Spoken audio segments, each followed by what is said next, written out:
Welcome. Jeevitha and Kavinila 2 பேருமே job fair இங்க இருக்கிற ஜாப் ஸ்ட்ரீட் இருக்கு. ஜாப் ஃபேர் அட்டெண்ட் பண்ணிட்டு எனக்கு வந்து டிஎம் பண்ணியிருந்தாங்க. அவங்களோட எக்ஸ்பீரியன்ஸ் என்ன அப்படின்னு சொல்லி எனக்கு டிஎம் பண்ணியிருக்காங்க. ஸோ அது என்ன நான் பிளேஸே சொல்றேன். ஆனா அவங்க கேட்டு என்னோட ஜாப் ஃபேர் எக்ஸ்பீரியன்ஸ் பத்தி கேட்டிருந்தாங்க. ஸோ நான் ஜாப் ஃபேர் எக்ஸ்பீரியன்ஸ் அட்டெண்ட் பண்ணதை 2 வீடியோவா போடுறேன். So this first part. நான் எப்படி அந்த ஜாப் ஃபேர் வந்து கண்டுபிடிச்சேன், எங்க போனேன், அண்ட் ஆல்சோ எதனால போகணும்னு நினைச்சேன் அப்படின்ட்டு 3 விஷயம் இம்பார்ட்டன்டா. ஒன்று வந்து எப்படி கண்டுபிடிச்சேன் அப்படின்னு பார்க்கும்போது, ஸோ என்னோட கோர்ஸ் லைக் யூஎஸ்ல நான் படிக்கும்போது என் கோர்ஸ் முடிகிற டைம் வரும்போது ஐயோ வேலை கிடைக்கலையே அப்படிங்கிற பயம் நிறைய வர ஆரம்பிக்கும்.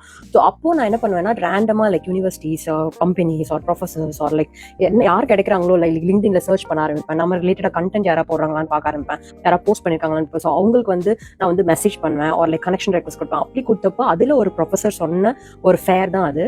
ஸோ அதுக்காக நான் வந்து நியூயார்க்ல படிச்சுட்டு இருந்தேன், ஒஹாயோ போனேன். So it's around like 600 kilometres இந்த ஒரு ஃபேருக்காக டிராவல் பண்ணி போகணும் அப்படின்னு நினைச்சேன்.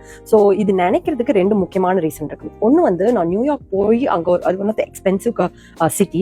ஸோ அங்கே போயிட்டு 2 விஷயத்துல நான் வந்து ரொம்ப பயந்தேன். ஒன்று வந்து போன ஒரு 1 or 2 வீக்ஸ்லேயே ஒரு ஸ்கேம்ல மாட்டினேன். அது எனக்கு ஒரு பெரிய பயத்தை கொடுத்துச்சு. ஸோ அதுலேருந்து எது பண்ணாலும் ரொம்ப கேர்ஃபுல்லாகவே இருந்தேன். அண்ட் நெக்ஸ்ட் திங், ஒரு நாள் வாக்கிங் போயிட்டு இருக்கும்போது I had a very bad experience on the street. So இது 2 பயத்தையுமே வந்து உடைக்கணும் அப்படிங்கிறது எனக்குள்ளே இருந்த ஒரு விஷயம். ஸோ இதுக்காகவே நம்ம தனியாக கிளம்பி 600 கிலோமீட்டர்ஸ்னாலும் பரவாயில்ல போயிடலாம் அப்படின்னு முடிவு பண்ணி தான் இங்கேருந்து ஒஹாயோக்கு கெரியர் ஃபேர் அட்டெண்ட் பண்ணுறதுக்காக மட்டுமே போனேன். ஸோ நீங்கள் நினைக்கலாம் எக்ஸ்பென்சிவாக தானே இருந்திருக்கும், so how did you afford it அப்படின்னு நினச்சிங்கன்னா கண்டிப்பாக என்னால் ஃபுல் அமௌண்ட் கொடுத்துருக்கவே முடியாது. ஸோ அப்போ நான் வந்து என் டிபார்ட்மெண்ட்டில், ஸோ நீங்கள் கேட்டால் தான் கிடைக்கும் நான் சொல்கிறதுக்கான ஒரு ரீசன் இருக்குது. ஸோ அப்போ நான் என் டிபார்ட்மெண்ட்டில் போய் கேட்குறேன், இந்த மாதிரி ஒரு பெரிய ஃபேர் நடக்குது and I have spend so much from India to come and study here. So இந்த ஃபேர் அட்டெண்ட் பண்ணால் எனக்கு யூஸ்ஃபுல்லாக இருக்க ஏதாவது வாய்ப்பு இருக்குது, but I cannot financially afford, ஃபுல்லாக என்னால் அஃபோர்ட் பண்ண முடியாது. So what can you support அப்படின்னு கேட்டபோது லைக் 3/4 ஆஃப் த காஸ்ட் வந்து டிபார்ட்மெண்ட் ஒரு ஃபண்ட் எடுத்து வச்சிருந்தாங்க.